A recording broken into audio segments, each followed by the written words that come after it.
Hello friends, tally prime की इस series में आपका स्वागत है। पिछले सेशन में हमने देखा किस प्रकार से हमने सॉफ्टवेयर डाउनलोड किया।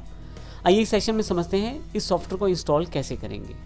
तो मेरे पास ये स्क्रीन पहले से अवेलेबल है जहाँ पे मेरे पास ये सॉफ्टवेयर डाउनलोड हो चुका है, या आपके पास अगर फोल्डर है तो आप यहाँ से फोल्डर पर जाके भी उसे इंस्टॉल कर सकते हैं। ये मेरे पास पहले से सेटअप डाउनलोडेड है। अभी मैं सिंपल आपको बता देता हूँ। यहाँ से आपके पास ओपन का ऑप्शन है, ब्राउज़र से ही आप इसे ओपन करके कर सकते हैं, या अन्यथा आप डबल क्लिक करके setup.exe को अपने फोल्डर जहाँ पे सेव किया है वहाँ से भी एग्जीक्यूट कर सकते हैं। मैं अभी इसे ओपन कर देता हूँ। यहाँ नीचे की तरफ देखें एक ब्लिंकिंग आइकॉन है, मैं इसे क्लिक करके ओपन कर लेता हूँ तो मेरे पास यहाँ पे आ गया है।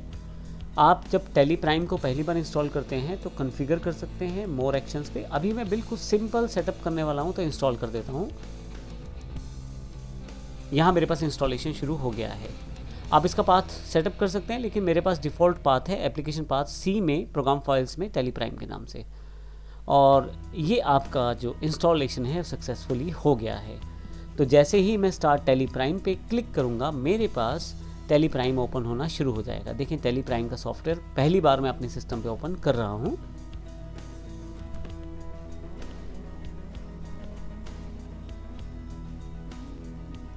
तो मेरे पास टैली प्राइम का इंटरफेस ओपन हो गया है। अब मुझे केवल इसको एक्सेप्ट करना है। मैं इसे यहाँ से एक्सेप्ट कर देता हूँ।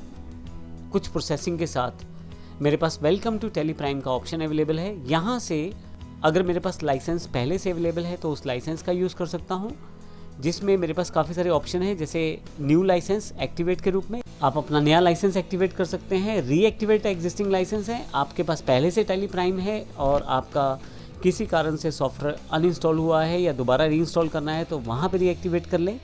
अगर आप लाइसेंस नेटवर्क से चाहते हैं तो वो कैसे इंस्टॉल होगा, वो यहाँ से सेटअप हो जाएगा।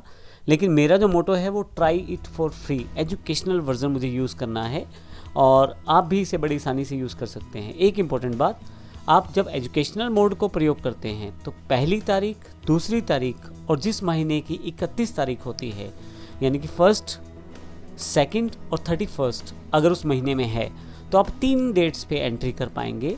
इसका अर्थ ये हुआ कि जनवरी में आप 1 तारीख, 2 तारीख और 31 जनवरी इन 3 डेट्स पे एंट्री कर पाएंगे। लेकिन जब आप फरवरी में आएंगे, पहली फरवरी और दूसरी फरवरी पे तो एंट्री कर पाएंगे, लेकिन क्योंकि उसमें 31 तारीख नहीं है तो उसमें आप 31 तारीख की एंट्री नहीं कर पाएंगे। तो इसका अर्थ ये हुआ 3 डेट्स को आप नॉर्मली यूज़ कर सकते हैं एजुकेशनल मोड में। तो मैं इसे क्लिक कर देता हूँ और मेरे पास देखें यहाँ टैली का पूरा इंटरफेस ओपन हो गया है। डिफ़ॉल्ट रूप में मेरे पास लिस्ट ऑफ कंपनीज़ हैं। अगर पहले से कोई कंपनी बनी हुई है तो वो मैं एक्सेस कर सकता हूँ सेलेक्ट फ्रॉम ड्राइव से, और यदि मेरे पास कोई भी कंपनी नहीं है तो मैं क्रिएट कंपनी कर सकता हूँ। यहाँ से मैं रिमोट कंपनी भी एक्सेस कर सकता हूँ, और अगर कहीं स्पेसिफिक पाथ पे है तो वो भी पाथ मैं सेटअप कर सकता हूँ। मैं ड्राइव से भी एक्सेस कर सकता हूँ डायरेक्टली किसी कंपनी को। लेकिन अभी के लिए मैं इसको यहीं पे इस सेशन को ख़त्म करता हूँ। मैंने इस सेशन में देखा है किस प्रकार से हमने टैली प्राइम को इंस्टॉल किया है और उसे एजुकेशनल वर्जन में ओपन कर लिया है। मैं फिर से आपको एक बात बता देता हूँ कि टैली जब आप एजुकेशनल मोड में प्रयोग करेंगे किसी भी वर्जन में, अभी टैली प्राइम में भी बिल्कुल सेम है, उस आप फाइनेंशियल ईयर में एंट्रीज कर सकते हैं। लेकिन इम्पोर्टेंट बात यह है कि आप किसी भी महीने की पहली, दूसरी और अगर उस महीने में 31 तारीख आती है, इन 3 डेट्स पे ट्रांजैक्शंस को स्टोर कर सकते हैं। आप किसी और डेट को प्रयोग नहीं कर पाएंगे। यही एजुकेशनल मोड की लिमिटेशन है। अदरवाइज टैली जो है बिल्कुल सेम काम करता है कंप्लीट सॉफ्टवेयर की तरह, इन 3 डेट्स की लिमिटेशन के अलावा। तो नेक्स्ट सेशन से हम देखेंगे टैली का इंटरफेस क्या है, यानी कि टैली प्राइम में इंटरफेस क्या है और किस प्रकार से हम इसको एक्सेस कर सकते हैं। धन्यवाद।